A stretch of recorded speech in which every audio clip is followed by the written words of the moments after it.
Hello once again. Hey, it's Dan here in Virginia. I'm down on the workshop working on my E-Flight Ultra Stick 25E. This is a brand new plane I got for Christmas. I have maidened it last week. She really flies like a dream, and that's probably because of the Plane Plus, that Hobby Eagle A3L gyro I put in. It really helps too. But I've been reading a lot online about the wings flying off this thing. That is not good. So I said, hey, this is ridiculous. Why are the wings falling off? Well, the wings are held on with these two screws in the back, as you well know. So that's okay. But up front here, they're only held on by these two dowel rods. Now these dowel rods are certainly strong enough to hold it in these holes in the bulkhead. But if these dowel rods, some people say they're not glued in, you need to glue them in, either with epoxy, or I'm an old woodworker, so I just use plain old yellow woodworker's glue and glue those things in. Plus, being an old woodworker, I thought about this last night. I scratched my head. I said, this got to be easy, how to hold that wing on. So I said, well, just get a good old threaded insert. The threaded insert, you probably know about them, but it's just beauty right here. This is the almost the smallest one you can buy. They're made out of brass, and you can see it has a very coarse thread on the outside. That's so that it can be screwed down into a hole that you drill in wood.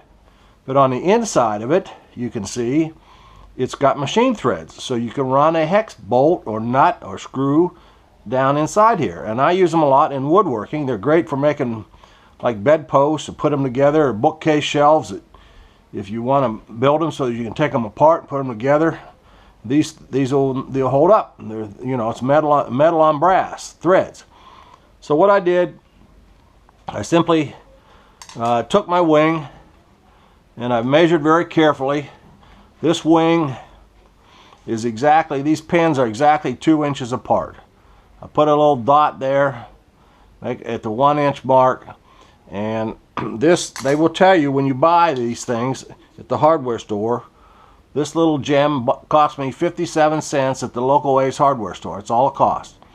So it tells you when you buy them that this particular threaded insert takes an 11/64 hole.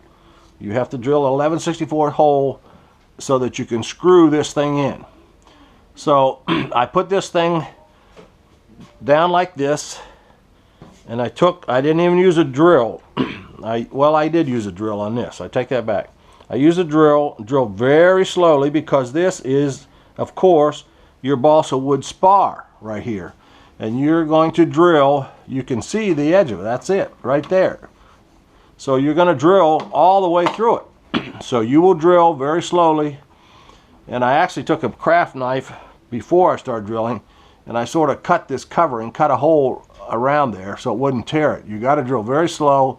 The drill has to be very sharp so that it does not just jerk and, you know, has to cut the balsa wood, not chew it out. So you get that drilled out. You take this thing, your threaded insert, and I took a little good old JB Weld. I love this JB Weld. I took some of this, mixed a little batch up on it with a toothpick, put it in the wooden hole, rub it around. Then you simply take this threaded insert, and it goes in this way, but you screw it down in there. You can do it with a screwdriver, or you can use the head of this thing to screw it down in there. Screw it down in there till it's flush. And so there you are. And you're ready to go there. So the only other thing you got to do is come around on your airplane and you got to mark and measure, which is easy to do, because if you can see these pinholes are again 2 inches apart. So I drilled right here a small hole, a 1/8" hole. I think that said F5, and the hole actually put a little mark there, and I took a drill, and it's hard to get in there with a big drill. So the thing I used is let me put that there. I use my handy dandy little Skill screw gun. A Skill screw gun. This is a great little thing.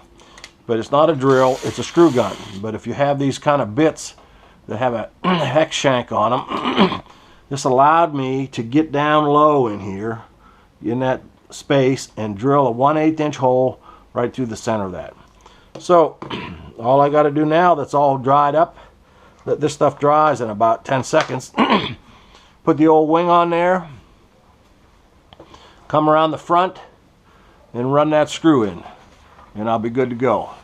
And I'm guarantee you, if you pull the wings off this thing, if you break these dowel rods and pull out that screw, then this is not the airplane for you. You're ready for a high performance, super acrobatic airplane. So throw it away and move on up if you break the wings off this now.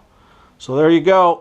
This screw that I used was simply, this is the same size. This is one of the extra screws you probably have in your kit. It's to hold your floats on the back. So I'm not using floats right now. So I just use this, this screw. Put a little washer on there. Very small washer. Get your hex wrench and run it on in. And you have to sort of adjust the back screws and this tension on this, and it should hold it perfectly. And on the back screws, I'd also recommend, I went and got, I'm a big fan of fender washers. I'm still not happy with this fender washer, but I want a better one. And I also got these rounded button head screws instead of the big square ones that came with it. Gives it a little, just a look, looks more aerodynamic, and I'm sure it is, but not that you never could tell the difference. But anyway, that's how I'm going to hold my wing on there. Hope you give it a consideration and give it a try too. So until then, out here in